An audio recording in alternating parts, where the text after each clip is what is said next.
With over 5 years of gardening experience, pesticide-free crops, today we're going to harvest a whole lot of things that have grown in this area, and this is just one space in our small garden. Proof that you can both harvest and sow in the same season. So while things are being harvested, such as our spinach or Swiss chard, as well as our cabbage leaves, we can also still sow in between these spaces for things that will thrive in spring as well.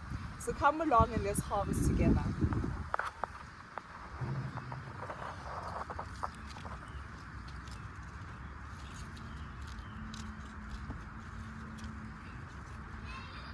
So I'm harvesting a lot of spinach leaves to free up some space here and encourage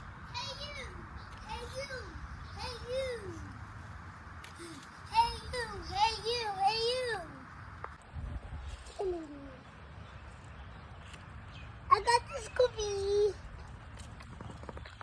Oh.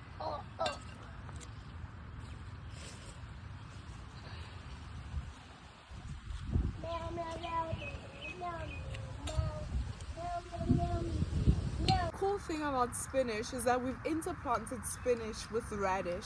So our radish line, which is non-existent anymore, was planted in this very space. So the radish has been harvested already, making room for the spinach to then grow, also aerating the soil some more. So the spinach roots can then thrive in the same space and also eliminate the space of weeds. So radish was there present to fill up our soil and remove the potential of weeds rather, as well as the pests that could possibly exist in this space. Alright, we have tried to plant several things as well, such as beans, which also put in a beautiful element of nitrogen fixing elements into our soil.